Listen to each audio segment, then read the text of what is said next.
तो एक बात पहले तो अच्छे से समझ लो, जैसे आपके और हमारे हृदय के अंदर जो आत्मा है, जो मन है, जो चित्त है, जो वृत्ति है, जो जीव, जो मन, जो वायु हमारे भीतर है, आत्मा मन हमारे भीतर है, वैसा की वैसा ही मन, वैसी की वैसी आत्मा। एक छोटा सा छोटा जू होता है ना, उसमें भी होती है, और एक विशाल हाथी होता है, उसमें भी होती है। एक चींटी होती है, चाहे मगर होता हो, चाहे पशु होता हो, चाहे पक्षी होता हो, चाहे जलचर होता हो, चाहे थलचर होता हो, चाहे वायुचर होता हो, सब में वो आत्मा, सबका वो मन है, सबके भीतर है। बस आपको और हमको भगवान ने वाणी दी है, इसलिए हमें दुख आता है ना, तो हम रोकर सबको कह देते हैं। पर जब चींटी, झिंगुर, खटमल, मच्छर, मछली, जलचर, पक्षी, चिड़िया, पशु, बंदर आदि कादिक जितने भी जीव है ना, जब इनको कष्ट आता है ना, तो ये किसी से कह नहीं पाते, क्योंकि इनकी वाणी हम समझ नहीं पाते। ये रोते जरूर हैं, ये रोते हुए दिखते जरूर हैं। अगर इनके अंदर आत्मा नहीं होती, मन नहीं होता, तो जरा विचार करो, एक बानर का बच्चा जब मर जाता है तो बंदर दूर खड़े होकर देखता रहता है। एक कुत्ते का बच्चा मर जाता है तो माँ, उसकी माता भी आंख से आंसू बहाती है। एक हिरण का बच्चा भी मर जाता है तो हिरण भी आंख से आंसू बहाता है। एक हाथी का बच्चा पानी में फंस जाता है तो हाथी चिंगाड़ कर उसको बाहर निकालने का प्रयास करता है। एक मछली का छोटा सा बच्चा भी अगर मरता है तो मछली की आंख में आंसू बह जाता है।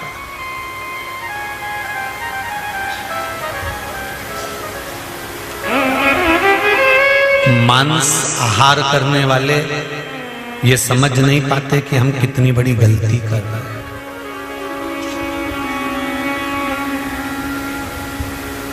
मांसाहार करने वाले ये नहीं जान पाते कि हमने कितनी बड़ी गलती करी है। ये गलती का भोग कब भोगते हैं? जब ये अगला योनि में जन्म लेते हैं। 84 लाख योनियों में जो मांस खाने वाले रहते हैं ना, इसमें जो मांस भक्षण करने वाले होते हैं, मांस खाने वाले होते हैं, इनको मादा बिच्छू का जन्म मिलता है। कौन सा? जम के बोलिए जरा। मादा बिच्छू। मादा बिच्छू कैसी होती है? अपने बच्चे को जन्म देती है। और मादा बिच्छू एक बच्चे को जन्म नहीं देती, ना जाने छोटे छोटे रूप में ना जाने कितने बिच्छुओं को एक साथ पैदा करती है मादा बिच्छू।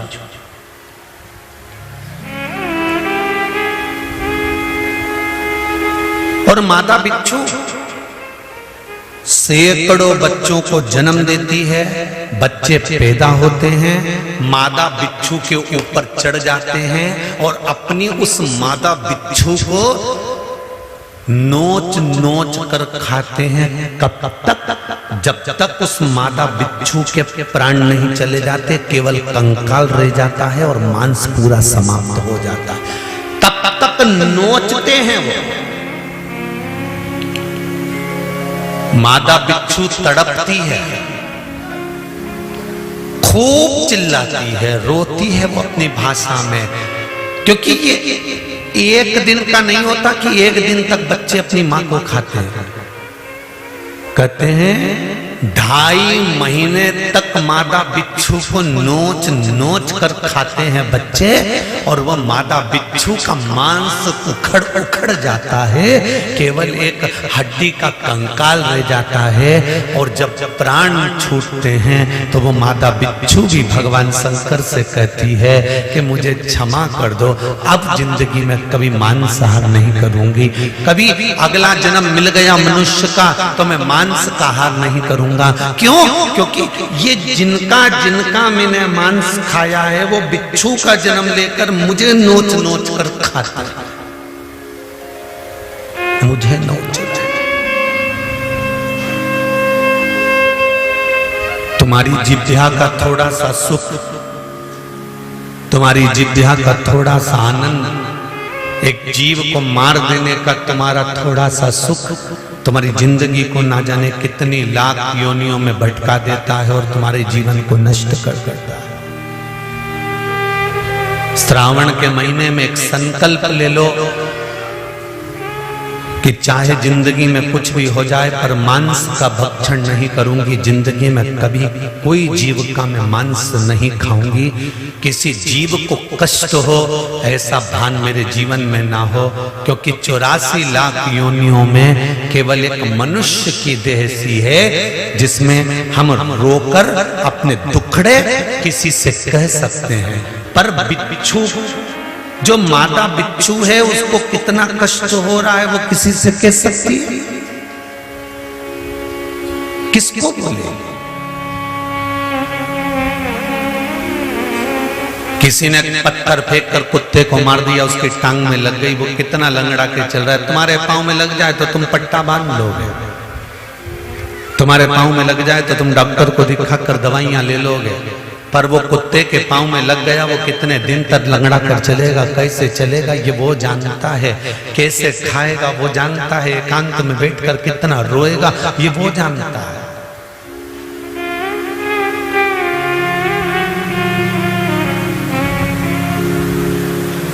ये भोग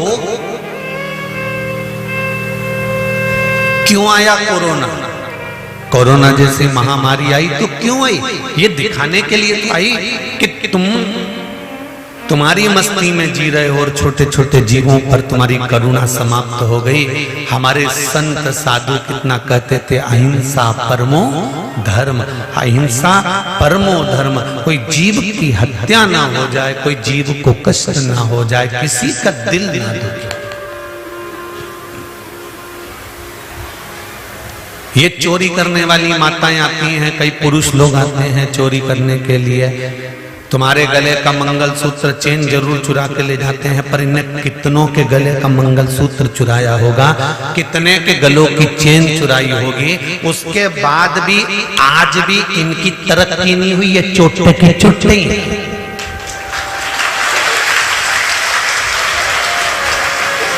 जिसकी चोरी चली गई 2 साल में उसके गले में वापिस चेन आ गई, जिसकी चोरी चली गई उसके गले में वापिस 2-4 महीने में 8 महीने में मंगलसूत्र आ गया, जिसकी चोरी चली गई उसकी तो गाड़ी वापिस आ गई, जिसकी चोरी चली गई उसका तो पर्स वापिस पैसे से भरा गया, जिसकी चोरी चली गई उसकी तो नई चप्पल वापिस आ गई, जिसकी चोरी चली गई उसका तो बैग वापिस आ गया। पर जो चोरी करने वाले हैं, जिन्होंने कहीं उज्जैन में जाकर, कहीं कुंभ में जाकर, कहीं हरिद्वार में जाकर, कहीं यहाँ कुबेरेश्वर पर आकर, कहीं काशी में जाकर ये चोरी करते रहे, और आज भी इतनी चोरी करने के बाद, इतनी चेन इकट्ठी होने के बाद, इतने मंगलसूत्र इकट्ठे होने के बाद भी ये इनकी सफलता नहीं हुई, इनके बंगले और गाड़ी नहीं बने, ये चोटते ही रहे, इनकी सफलता इनको नहीं लगी। आज भी इनकी गणना चोटों में ही है। जिनका ले गए उनके गले में फिर चेन आ गई, जिनका ले गए उनके गले में फिर मंगलसूत्र आ गया। कई लोग रोते हैं, कई लोग यहाँ पर आकर कहते हैं बताओ हमारी चेन चली गई, तो हम तो उनसे कहते हैं हमने मना करा था मत पहन कर आओ, और अगर पहन कर आयो और कोई लेकर चले गया तो ये सोच लेना कि वो लेकर गया है उसकी तरक्की नहीं होगी, पर तेरे गले से अगर गई है तो तेरे गले में वापिस बाबा देव महादेव पहुंचा देगा, ये निश्चित है।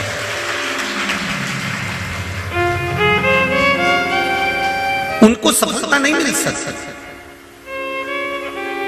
कितनों की आंख में आंसू देने के बाद वो सोने की 80,000 1 लाख की चेन तुम्हें कितने दिन सुख दे देगी? जरा ईमानदारी से बोलो री जीजियों, दे देगी? कोई अगर तुम तुम्हारे भाई के यहाँ गए, तुम तुम्हारी भाभी के यहाँ गए और भाभी भैया तुमको दिल से साड़ी दिलाए ना, वो भले 500 की हो 1000 की हो, वो तुम्हें सुख देगी। और भाभी भैया का मुंह भगोने जैसा फूला है और तुम आस लगा के बैठी हो कि हमारी माँ बाप का हिस्सा है, हमें तो देना ही पड़ेगा साड़ी, हमें तो देना ही पड़ेगा सामान। तो तुम माँ बाप का हिस्सा जानकर लड़ाई कर कर, झगड़ा कर कर, गुस्सा कर कर तुम हिस्सा लेकर तो आ जाओगी जीजियों, पर सुख नहीं भोग पाओगी। इसलिए उनसे कहो कि ये धन और दौलत, ये संपदा और सत्ता, ये वैभव, ये सब अपने अपने पास में रखो। मेरे माता पिता ने जिसके साथ मेरी शादी करी है वो वर मेरे लिए किस्मत का पुण्य है, आनंद का भाव है। मेरे बच्चे मेरे लिए किस्मत और पुण्य का भाव है। तुमको जो मिला वो तुम्हारी किस्मत और पुण्य का भाव है। हमें धन नहीं, हमें मन दे दीजिए। किसी का थोड़ा सा ले भी लिया ना तो सुख नहीं भोग सकते।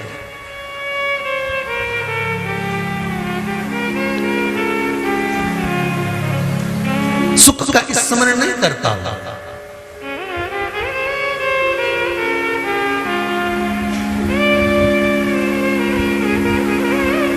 महाराज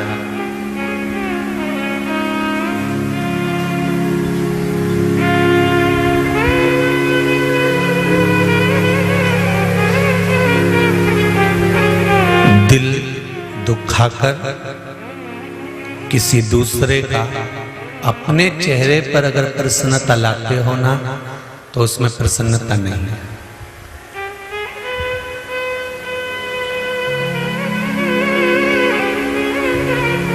हम हमेशा कहते रहे, आज फिर कह रहे हैं,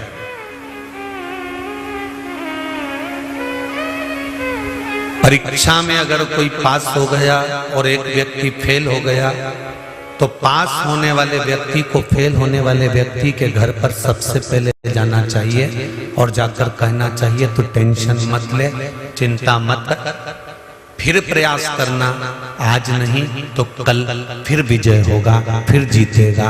टेंशन लेने की जरूरत नहीं है। उसकी कमजोरियों को नहीं दिखाना, अपना वैभव हमें किसी के सामने नहीं दिखाना।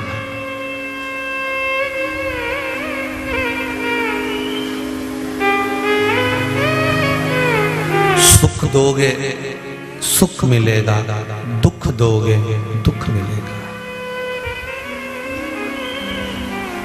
प्राप्त होगा। मनुष्य को जैसी पीड़ा होती है ऐसी की ऐसी पीड़ा पशु और पक्षी को भी होती है। मनुष्य को जैसे प्यास लगती है ऐसी ही प्यास पशु और पक्षी को भी लगती है। मनुष्य को जैसे भूख लगती है ऐसी भूख पशु और पक्षी को भी लगती है। मनुष्य को जो दुख होता है, पीड़ा होती है, वो कह सकता है, पर पशु पक्षी किसी को कह नहीं सकते। अंदर अंदर रोते हैं, बिलखते हैं, तड़पते हैं, बिलखते तड़पते हैं। कभी देखा आप लोगों ने?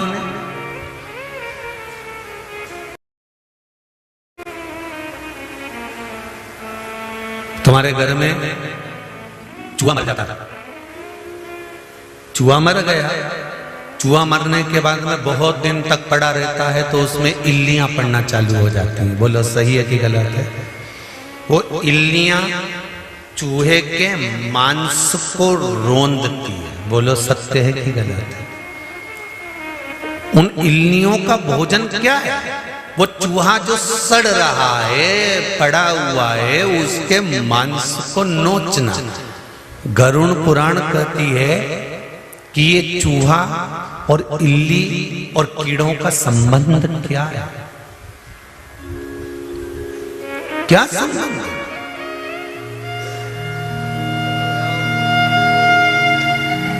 इनका ये क्या संबंध? शिव पुराण, गरुड़ पुराण कहती है, श्रीमद् भागवत कथा कहती है कि इस चूहे ने दूसरे के घर में प्रवेश कर कर दूसरे के अन्न को चुरा कर खा लिया। जिसके घर में प्रवेश कर कर जिसके अन्न को चुराया है, उसके घर का ही कोई जीव पूर्व समय के भोग को भुगताने के लिए, कर्म के दंड को लेने के लिए इसी चूहे को नोच नोच कर खाता है। वो इल्ली के रूप में, वो कीट के रूप में, वो जीव के रूप में। मत बुरे कर्म कर बंदे वरना पछताएगा, भगवान की आंखों से तू बच नहीं पाएगा, तू बच नहीं पाएगा। हरि ओ अज्ञानी मत करना गानी, तेरे कर्म का फल ही तू ही पाएगा, जैसा किया तूने तेरे आगे आएगा, जैसा किया तूने तेरे आगे आएगा। मत बुरे कर्म कर बंदे, मत बुरे कर्म कर बंदे, वरना पछताएगा, भगवान की आंखों से तू बच नहीं पाएगा, तू बच नहीं पाएगा। अरे ओ अज्ञानी मत करना दानी, अरे ओ अज्ञानी मत करना दानी। कर्म का भोग भोगना है, मनुष्य की देह में आकर भोगना है, मानव के शरीर में आकर भोगना है और भोगना पड़ेगा।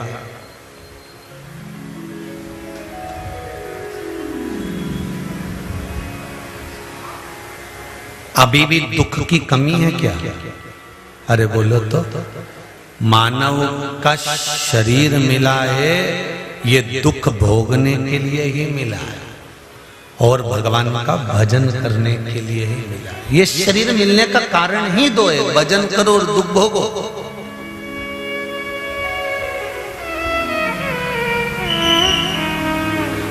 ये शरीर मिला ही काहे के लिए? भोगने के लिए। भोगना तो पड़ेगा। तेरा क्या होगा रे कालिया? हो भोगना तो है, निश्चित है और भोगना पड़ेगा। चाहे वो तुम हो, चाहे वो सियोर वाला महाराज हो, चाहे दुनिया का कोई व्यक्ति हो, चाहे बड़े से बड़े पद पर बैठ जाए, कितनी बड़ी प्रतिष्ठा हो जाए, चाहे वो कितना ही बड़ा साधु संत सन्यासी तपस्वी जोगी कोई भी, भोगना सबको पड़ेगा। अच्छा कर्म करते चलोगे तो दुख थोड़ा कटता चले जाता है, तकलीफ थोड़ी बहुत कट जाती है।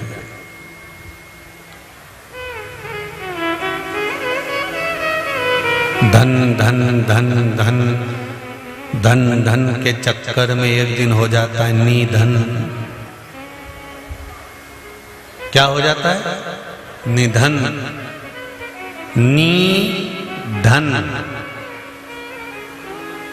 अब मरने वाले व्यक्ति से कोई पूछे कि तुम मर रहे हो,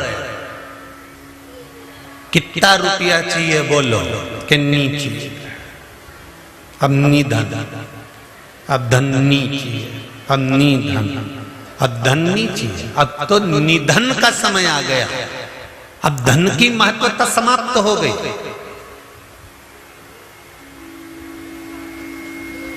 जिसको रोज पार्लर जाने का शौक होता है, अगर वो मर रही होती है, उसके प्राण छूट रहे होते हैं और घर की मौसी की छोरियां कहे जीजी पार्लर वाली को बुला दो,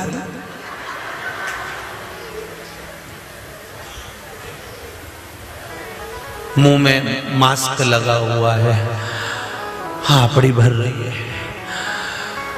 जाने का टाइम हो गया, और मौसी की छोरियां कह रही नेहा पार्लर को बुलाऊं कि सौंदर्य पार्लर को बुलाऊं, गांधी रोड वाले को बुलाऊं, कि चरखा लाइन वाले के बुलाऊं, कि राजवाड़ा से बुलाऊं, डिजाइन कौन सी कराऊं? वो मरने वाली हापड़ी भरती भरती आंख से आंसू ढाती ढाती कहेगी पार्लर तो रोज गई पर शिव पुराण में नहीं गई, इसलिए हापड़ी लेना पड़ गई।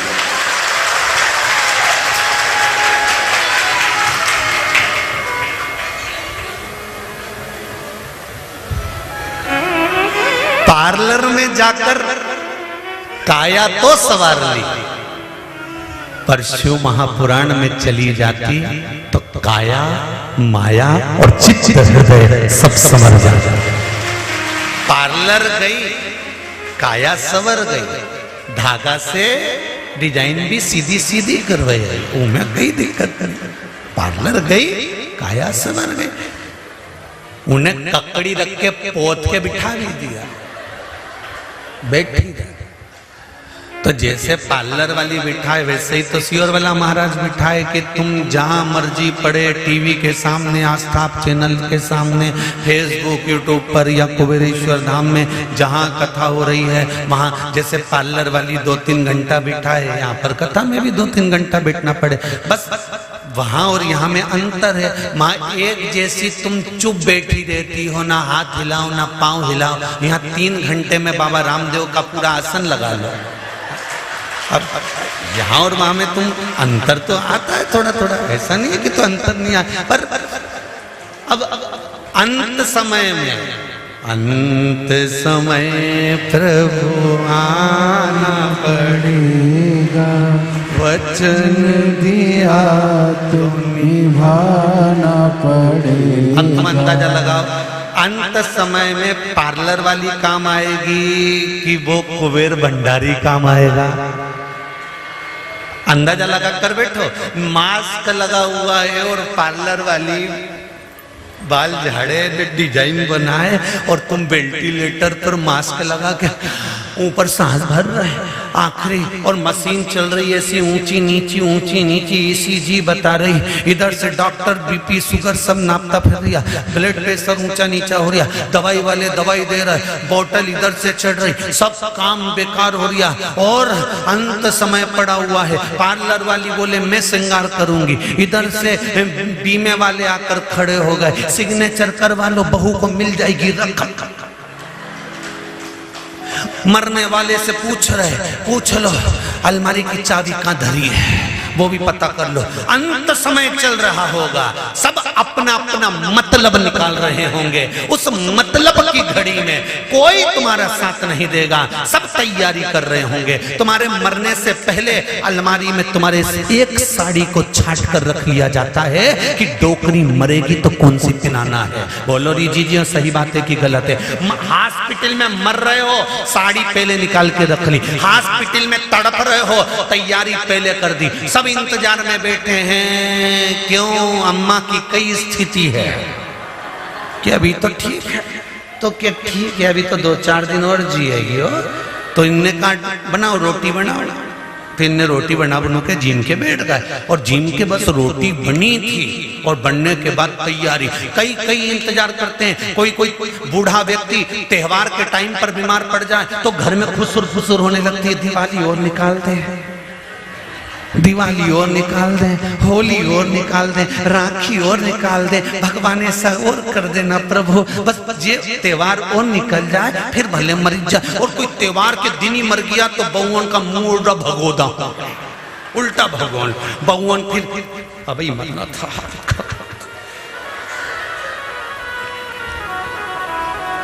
अब तो कहीं जा भी नहीं सकते। मैंने तो पार्लर बुक करा था, तो क्या करें? ये कथा किसी दूसरे की नहीं है, ये कथा तुम्हारी और हमारी है। सब अपना अपना उल्लू सीधा करने के लिए, सब अपना अपना मतलब सीधा करने के लिए, अंत समय में सब अपना मतलब सीधा कर रहे होंगे। उस समय पर इस कुबेरेश्वर धाम में हुई श्रावण शिव महापुराण को याद करना, अंत समय में सब अपना मतलब सीधा करें तो भूल मत जाना मेरे भोलेनाथ जी का नाम श्री शिवाय नमस्तुभ्यं जपना, ओम नमः शिवाय जपना, पंचाक्षर मंत्र जपना नमः शिवाय। भगवान शंकर को याद करना कि बाबा ये सब अपना मतलब निकाल रहे हैं पर मैं नहीं जानती कि मतलब कैसे निकालते हैं। मैंने जिंदगी में सब कुछ करा पर तेरे धाम नहीं गई, तुझे प्रणाम नहीं करा, तेरा नमन नहीं करा। मेरे परिवार वाले कहते थे शिव पुराण की कथा 1 बजे से 4 बजे तक आस्था चैनल पर आती है, सुन ले। सब कोई कहते थे। सास टीवी खोल खोल के बैठ जाती थी और बहू आवाज कम करके चली जाती थी। मैंने कई बार बच्चों तक को भेज दिया कि अम्मा टीवी देख रही, उनसे बोलिए आवाज कम कर दे, बोलिए आवाज कम कर दे, बोलिए आवाज कम कर दे। और अम्मा आवाज इसलिए कम नहीं करती थी क्योंकि उसने सियोर वाले महाराज के मुंह से सुना था, टीवी की आवाज तेज कर कर कथा सुनो, जिसका मन नहीं होगा उसके भी कान में जाएगी तो उसका भी कल्याण हो जाएगा, इसलिए आवाज बढ़ाती। और बहू आवाज कम करिए, अम्मा से बोलिए दिन भर काम कर करके थक जाऊं, 15 मिनट सो भी नहीं सकती डोकरी के कारण, ये टीवी खोल के बैठ गई। अरे उस अम्मा को धन्यवाद दो कि तेरे अंत समय को संवार रही है। तुझे किटी पार्टी से फुर्सत नहीं मिलती, तुझे नौकरी से फुर्सत नहीं मिलती, तुझे कमाने से फुर्सत नहीं मिलती। कम से कम डोकरी 1 बजे से 4 बजे तक टीवी खोलकर बैठ जाती है तो 2 शब्द हमारे कानों में चला जाता है तो हमारी जिंदगी संवर जाती है। अंत समय में ये शब्द याद आए। और जितने तेरे मतलब के लोग हैं ये तो सब नोचने में लगे रहेंगे। और अंत समय प्रभु आना पड़ेगा, वचन दिया तो निभाना पड़ेगा। आए ना आए प्रभु कुटुंब कबीला, अंत समय प्रभु आना पड़ेगा। आपका किया गया पुण्य आपके सामने आएगा। खुद के घर के पुत्र भी अंत समय में साथ नहीं देंगे। देंगे क्या? अरे बोलो तो नहीं, अगर दे दे तो बात दूसरी है। तुम मास्क लगा के बैठे हो, वेंटिलेटर पर पड़े हो, आईसीयू में पड़े हो और बेटा तुम्हें देखने आए और तुम उससे कह देना बेटा तू सो जा, मैं आई घूम के पार्लर से, हो सकेगा? नहीं, भोगना खुद को पड़ेगा।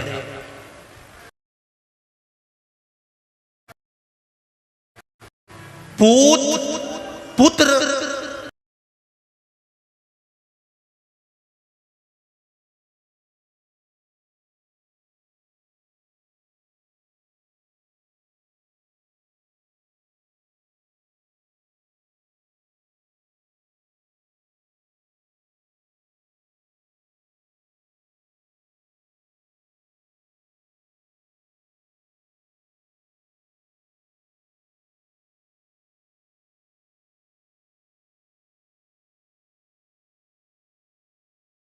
एक चावल का दाना जो तुमने शंकर जी को चढ़ाया, एक बेलपत्र जो तुमने शिव जी को चढ़ाई, शिव नाम श्री शिवाय नमस्तुभ्यं, ओम नमः शिवाय नमः शिवाय, महामृत्युंजय मंत्र का गुणगान करा। जो तुम भजन करे हो अंत समय में वो तुम्हारे सामने होगा। पुत्र पूत तुम्हारा साथ नहीं देगा पर तुम्हारा करा गया पुण्य, तुम्हारा किया गया सत्कर्म, तुम्हारा किया गया भजन तुम्हारा साथ देगा।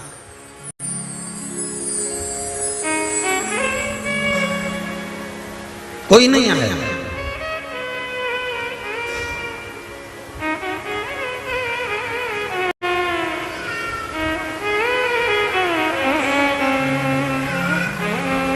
अंत समय महाराज कोई मैंने तेरे ही भरोसे, ओ बाबा तेरे ही भरोसे, हवा विच उड़ती जावांगी, बाबा डोर हटो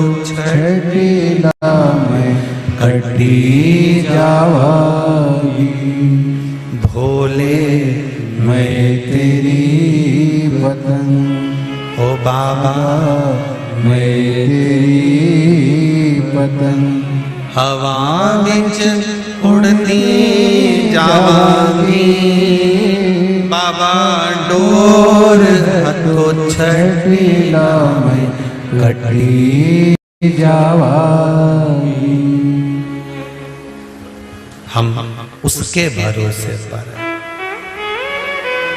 पूरा भरोसा उसी का रखो। कई माताएं आकर कहती हैं गुरुजी मेरे बेटी का ब्याह नहीं हो रहा। हम उनसे कहते हैं जिस दिन तुमने ये कहना छोड़ दिया कि मेरी बेटी का ब्याह नहीं हो रहा, उस दिन तुम्हारी बेटी का ब्याह हो जाएगा। तुम ये कहना छोड़ दो कि मेरी बेटी का ब्याह नहीं हो रहा, तुम ये कहना चालू कर दो ये महादेव की छोरी है, महादेव की बेटी है, बस इसका विवाह तो महादेव करेंगे, ब्याह पक्का 3 महीने में पक्का। जब तक तुम अपना कहते रहोगे तब तक महादेव उसको अपनाएंगे नहीं।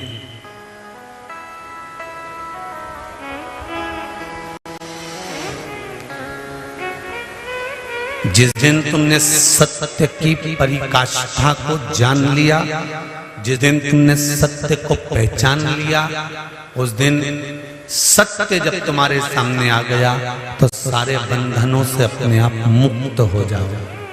इसलिए मरने वाले के सामने चिल्लाते हैं राम नाम सत्य, क्योंकि वो बंधनों से मुक्त हो गया।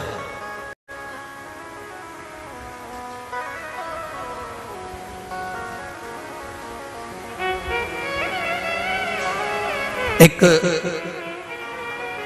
सेठ जी थे, वो एक बार कहीं जा रहे थे, जाते जाते जाते जाते एक नीम का पेड़ मिल गया। नीम के पेड़ के नीचे वो बैठे तो उनको एक छोटा सा तोते का बच्चा मिल गया। तोते के बच्चे को लिया, उनने तोते के बच्चे को पाल पोस कर बड़ा करा, खूब सेठ जी उसको बोलना सिखा दिए, तोते का बच्चा बोलना भी सीखे।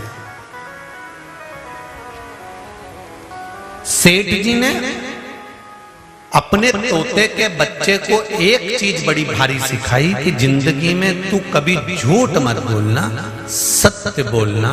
सत्य बोलता रहेगा तो सुखी रहेगा, और हो सकता है सत्य के बल पर एक दिन तू बंधनों से मुक्त हो जाए। सेठ तो धर्मात्मा था,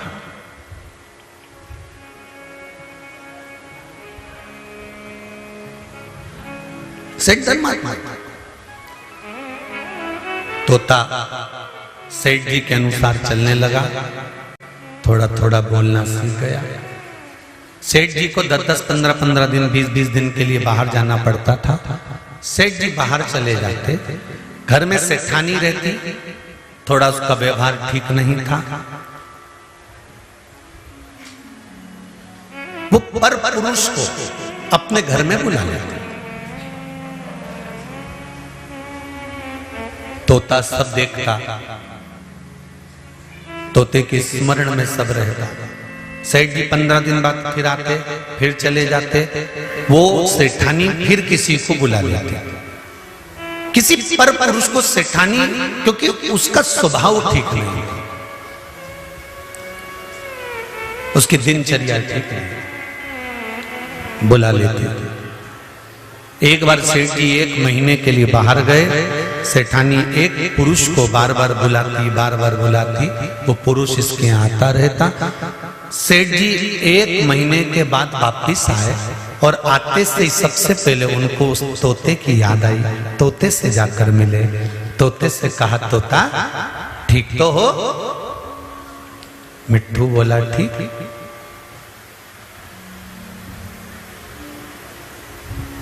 मिट्ठू ने आवाज लगाना चालू करी, यहां एक आदमी रोज आता है। अब मिट्ठू तो मिट्ठू, सेठानी के कान में आवाज गई। सेठानी को लगा ये तो मरवाएगा मुझे। सेठानी ने आवाज लगा कर कहा सुनो, इतनी दूर से आए हो, 1 महीने बाद आए हो, चलो जल्दी रोटी वोटी खाओ। कहां तोते के पास बैठे हो जाकर? फिर तोते ने आवाज लगाई, यहां तुम्हारे जाने के बाद एक आदमी रोज आता। सेठ जी सोचे पता नहीं क्यों बोल रहा है। सेठानी को लगा ये तुम अपने को मरवा के मानेगा। सेठानी को लगा कुछ ऐसा करा जाए कि ये बोलना बंद कर दे। तो सेठानी ने अनार को छीला, उसके दाने निकाल के मिट्ठू को डाले, तोते को डाले। तोता अनार खा गया। सेठ जी फिर बैठे थे, तोते ने फिर बोलना चालू करा, यहाँ एक आदमी रोज आता। फिर सेठानी गई, मिर्ची लाके डाली, मूंगफली का दाना लाके डाली, चना लाके डाली, मिट्ठू सब खा गया। फिर बोला, यहाँ एक आदमी रोज। सेठ जी का दिमाग चला कि आखिर ये मिट्ठू ऐसा क्यों बोल रहा है, ये तोता ऐसा क्यों बोल रहा है। सेठानी को लगा 15 दिन से रोज अच्छा अच्छा खाने को दे रही है उसको, एक काम करती उसको धक्का मारना चाहिए। मेरी पोल पट्टी खोलने चला। सेठानी ने 2-3 दिन उसको पानी दिया, खाने को दिया, तो वो भी मिट्ठू बोले, यहाँ एक आदमी रोज आता। सेठानी को लगा ये तो मुझे मार कर मानेगा, एक काम करती हूं, आज इसका पिंजरे का दरवाजा ही खोल देती हूं। और सेठानी ने पिंजरे का दरवाजा खोला, तोता भाग गया। तोता भागा, अपने परिवार में पहुंच गया। परिवार वालों ने पूछा, तू इतने दिन 14 कितने महीने तेरे को हो गए मैं पड़े पड़े पड़े पड़े पिंजरे के अंदर, आखिर तू पिंजरे से बाहर कैसे निकला? तो उस तोते ने कहा, मेरे सेठ जी ने कहा था सत्य बोलते रहना, एक दिन बंधन से मुक्त हो जाएगा। सत्य बोलते रहना, बंधन से मुक्त हो जाएगा। तोता कहता है, मैंने सत्य को पकड़ लिया और वो सत्य बोलता रहा, भले किसी को बुरा लगे चाहे भला लगे, सत्य बोलने में पीछे नहीं हटा। इसलिए आज बंधनों से मुक्त हो। आज मैं बंधनों से छूटा हूं। हम झूठ बोलकर, हम गलत बोलकर दूसरों को प्रसन्न कर लेते हैं। बोलो सही है कि झूठ व्यक्ति क्यों बोलता है? किसी के प्रसन्नता के लिए।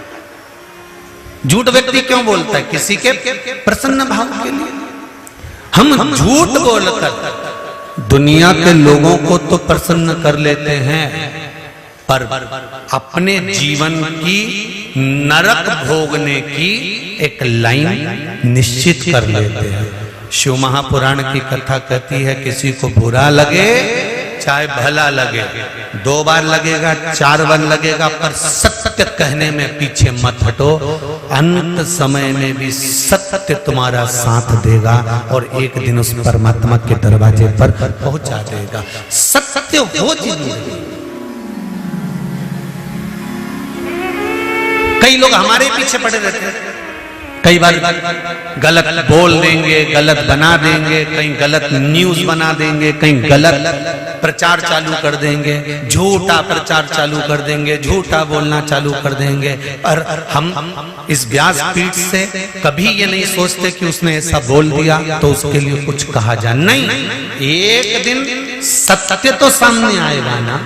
आप अपनी सत्यता की जिंदगी जीते रहो, पलट कर आएगा, घूम कर आएगा, पर सत्य कुछ दिन के बाद, 2 महीने में, 3 महीने में, 4 महीने में, 6 महीने में पलट कर जरूर आएगा। झूठ इसको कब तक दबा सकता है?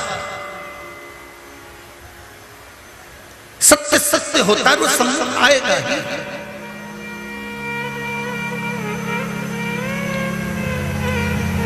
झूठ पर बुनियाद खड़ी नहीं करी जा सकती। राजा हरिश्चंद्र के साथ में क्या हुआ? सत्य पर टिके थे राजा हरिश्चंद्र। और रामचरितमानस भी कहती है, रघुकुल रीत सदा प्राण जाए पर वचन न जाए।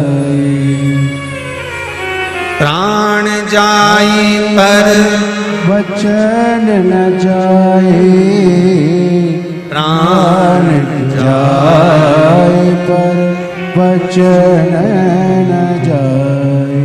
महाराज, मेरे शंकर भगवान को सत्य कहा जाता है, इसलिए शिवजी को सबसे ज्यादा प्रिय है सत्यम शिवम सुंदरम। जिंदगी में जिस दिन आपने सत्य अपना लिया, कल कथा थी, परसों भी कथा सुनी, नंदी ने अपनी धर्म पत्नी सुयशा से पूछा था कि तू रोज कहाँ जाती है? सुयशा ने कह दिया, मैं शंकर का मनन चिंतन करने के लिए जाती हूँ, मैं शिव की भक्ति करने जाती हूँ, मैं श्रावण महीने में जल चढ़ाने जाती हूँ। आपसे भी निवेदन है, कभी कुबेरेश्वर धाम आए, झूठ बोलकर मत आना। कुबेरेश्वर धाम की धरा पर जब पांव रखो, तुम्हारे परिवार वालों से कह देना कि मेरा मन कर रहा है कुबेरेश्वर जाने का, मेरा मन कर रहा है कुबेरेश्वर का दर्शन करने का, मेरा मन कर रहा है कुबेरेश्वर धाम जाने का। और सत्य बताकर आओ कि मेरी मनोकामना ये है, मेरी कामना पूरी हो गई तो धोख लगाने जा रही हूँ, मेरी कामना लेकर बाबा के पास जा रही हूँ, मैं सत्य के मर्द। कोई तुम्हें मना कर दे, तुम्हारी सास के क्या करना जाकर, पति के अभी नहीं जा सकती, मत जा, क्यों जा रही है, झगड़ा कर कर भी मत आना, किसी का मन उदास कर कर मत आना। अगर तुम्हारे परिवार वाले जिस दिन के हाँ आज मेरा मन है चलो अब चलते हैं, किसी का दिल मत दुखा। टीवी के सामने कथा सुन लो, मोबाइल पर कथा सुन लो, फेसबुक यूट्यूब पर कथा सुन लो, और कुबेरेश्वर धाम की इस पावन धरा से कथा सुन रहे हो, दिल लगाकर सुन। बुलाएगा जब उसकी कृपा होगी, वो हाथ का इशारा कर कर बुला लेगा, हाथ का इशारा। एक पत्र आया है, देखिए उसमें कितना सुंदर भाव लिखा, उसमें बहुत प्रश्न उनका भी भाव है, वो भी पढ़ेंगे।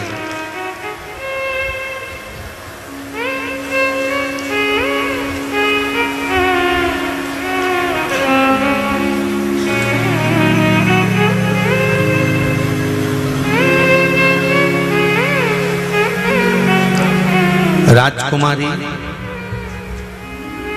भिगावत, ग्राम तिलावता, गोविंद की रहने वाली हूँ। मेरे पति का नाम अशोक जी भिगावता, शाजापुर से मध्य प्रदेश से हूँ। कहीं बैठी हो तो हाथ हिला देना, कहीं बैठी हो तो हाथ हिलाना। इन्होंने लिखा है, पिताजी को गले में गठान हो गई तो हमने जांच करवाई। अहमदाबाद में एक रिपोर्ट में गठान का कैंसर गले के अंदर बता दिया। ऑपरेशन का डॉक्टर ने बोल दिया, ऑपरेशन का नंबर लगाया पर नंबर इतनी जल्दी नहीं आया। ऑपरेशन के लिए गुरुजी नंबर नहीं आया तो वो चिढ़कर घर आ गया। तो हमने कहा आपको बाबा ने कृपा करी है इसलिए घर बुला लिया, मत कराओ ऑपरेशन, ऑपरेशन नहीं करवाना होगा। फिर मैंने कहा आप एक बार कुबेरेश्वर बाबा का स्मरण करो और बाबा से विनती करो। फिर हम दूसरी जांच करवाई तो गुरुजी उस जांच में कैंसर नहीं था। ये शिव, ये शंकर औघड़ी। तेरी कृपा बिना न हिले एक भी अणु, लेते हैं श्वास तेरी कृपा से तनो तनो। हे गंगाधार मोती द्वार ओमकार तू, भोले ओमकार तू। आयो शरण तिहारी शंभो तार तार तू। बखान क्या करूं मैं राखों के ढेर का, चपटी भभूत में खजाना कुबेर का। एक बात बहुत सुंदर है, ध्यान दीजिएगा। कभी मौका लगे और